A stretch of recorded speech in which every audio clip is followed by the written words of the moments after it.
Promo റിവ്യൂയിലേക്ക് എല്ലാവർക്കും സ്വാഗതം. ഈ റിവ്യൂ ഇഷ്ടപ്പെടുവാണെങ്കിൽ ഒന്ന് ലൈക്ക് ചെയ്തും സബ്സ്ക്രൈബ് ചെയ്തും സപ്പോർട്ട് ചെയ്യണേ. അപ്പം ദേവയാനി ആദർശിനോട് പറയുവാണ്, ഏതായാലും നീ പറയുന്ന അത്രയും പ്രശ്നങ്ങളൊന്നും നയനമോൾക്കില്ല എന്ന്. അന്നേരം ആദർശ് ചോദിക്കും, നയനമോളോ എന്നോട്ടാ നയനമോളെ എന്ന് വിളിക്കാൻ തുടങ്ങിയത്? ഇങ്ങനെയൊന്നും അല്ലായിരുന്നല്ലോ അമ്മ ഇതിനു മുമ്പ് പറഞ്ഞുകൊണ്ടിരുന്നത് എന്ന് പറയും.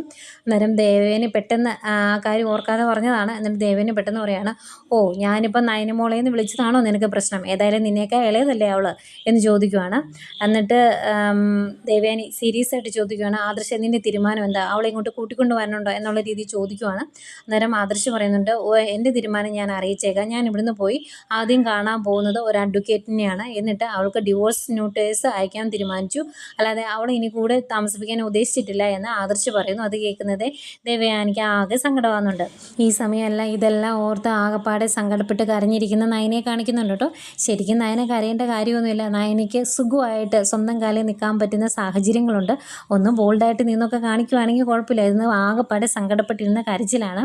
ഏതായാലും ഇതെല്ലാം കണ്ടിട്ട് ഗോവിന്ദൻ പറയുന്നുണ്ട്, അനന്തപുരിയിൽ അവിടെ ഏറ്റവും കൂടുതൽ പക്വതയുള്ളത് മൂർത്തി സാറിനാണ്. അത് കഴിഞ്ഞാൽ നമ്മുടെ മരുമോനാണ്. ആ സ്ഥിതിക്ക് നമ്മുടെ മകളെ കൈവിടരുത് എന്ന് പറഞ്ഞാൽ നമ്മൾ എങ്ങനെയാണ് അങ്ങോട്ട് ചെല്ലുന്നതെന്ന് ചോദിക്കുന്നു. ഇതൊക്കെയാണ് പ്രമോ വിശേഷങ്ങളായിട്ട് കാണിച്ചത്.